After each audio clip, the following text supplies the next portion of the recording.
APBD atau Anggaran Pendapatan Belanja Daerah adalah dokumen yang berisi rencana pendapatan, belanja, dan pembiayaan daerah untuk periode 1 tahun. Penyusunan APBD melibatkan pemerintah daerah dan DPRD, dan harus disetujui oleh DPRD sebelum ditetapkan sebagai perda. Setelah disetujui, APBD akan ditetapkan dalam perda, peraturan daerah, yang menjadi dasar hukum untuk pelaksanaan anggaran daerah. Pengertian APBD menurut para ahli.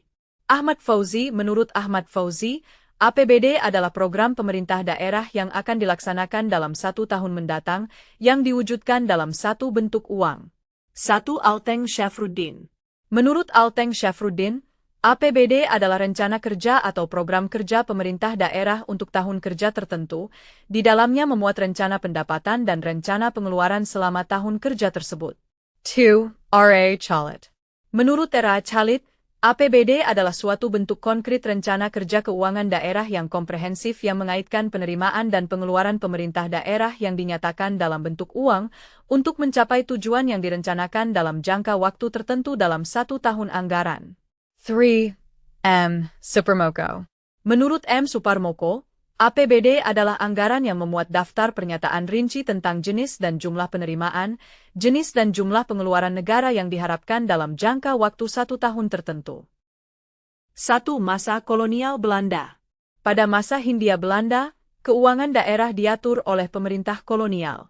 Pemerintah daerah hanya berfungsi sebagai pelaksana kebijakan pusat dan tidak memiliki kewenangan dalam pengelolaan anggaran.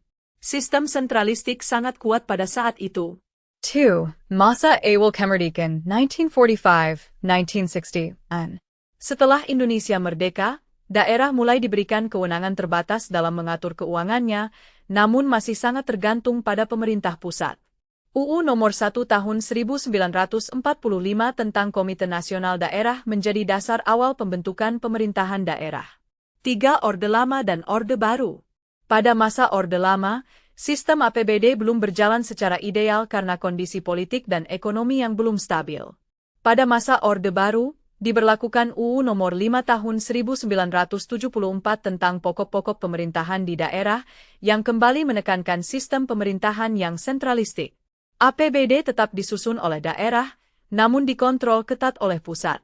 Banyak kebijakan diambil oleh pemerintah pusat, termasuk dalam hal pendanaan. 4. Era Reformasi dan Otonomi Daerah.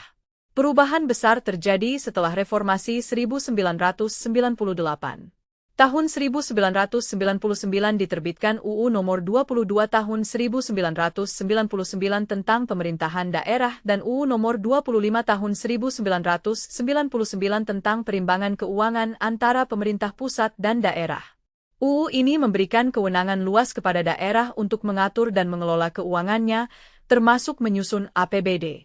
APBD mulai menjadi alat penting dalam perencanaan pembangunan daerah, disusun berdasarkan prinsip transparansi, akuntabilitas, dan partisipatif. 5. Perkembangan terkini. UU Nomor 23 Tahun 2014 tentang Pemerintahan Daerah menggantikan UU sebelumnya dan menyempurnakan pengelolaan APBD.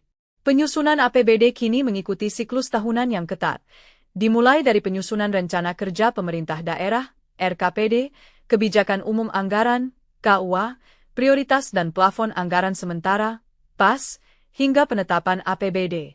Pemanfaatan teknologi juga berkembang, termasuk e-budgeting dan sistem informasi keuangan daerah. Fungsi APBD. Layaknya APBN, APBD dirancang dan berfungsi dalam beberapa hal tertentu. Berdasarkan Peraturan Mendagri Nomor 13 Tahun 2006, fungsi-fungsi dari APBD adalah fungsi otoritas, APBD sebagai standar untuk melakukan pendapatan dan belanja di tahun tersebut.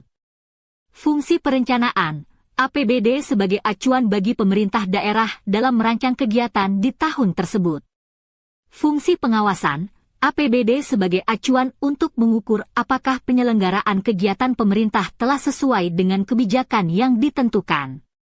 Fungsi alokasi, APBD wajib dikelola untuk dapat menciptakan lapangan kerja baru atau mengurangi angka pengangguran, mencegah penghamburan sumber daya serta meningkatkan efisiensi perekonomian.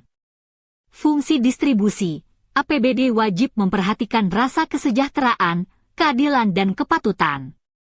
Fungsi stabilisasi, APBD sebagai alat untuk berusaha menjaga dan memelihara fundamental perekonomian daerah agar tetap seimbang. Tujuan APBD. Perlu kamu ketahui juga bahwa APBD ini memiliki 5 tujuan utama.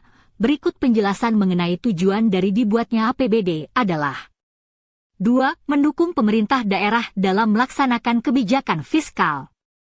2. Mewujudkan keadilan dan efisiensi dalam pengadaan barang dan jasa. 3. Menetapkan prioritas belanja daerah. 4. Menjadi acuan bagi pemerintah daerah terkait pendapatan dan pengeluaran belanja daerah. 5. Sebagai bentuk transparansi antara pemerintah daerah, DPRD, dan masyarakat. Dampak positif APBD. 1. Peningkatan kesejahteraan masyarakat. APBD digunakan untuk pembangunan infrastruktur, pendidikan, kesehatan, dan layanan publik lainnya yang langsung dirasakan masyarakat. 2. Pendorong pertumbuhan ekonomi daerah. Investasi APBD pada sektor-sektor strategis bisa membuka lapangan kerja dan memperkuat ekonomi lokal. 3. Pemerataan pembangunan. APBD memungkinkan daerah untuk mengatur sendiri pembangunan sesuai kebutuhan lokal, mengurangi ketimpangan antar wilayah. 4. Peningkatan akuntabilitas dan partisipasi publik. Penyusunan APBD yang terbuka memberi ruang bagi masyarakat dan DPRD untuk ikut mengawasi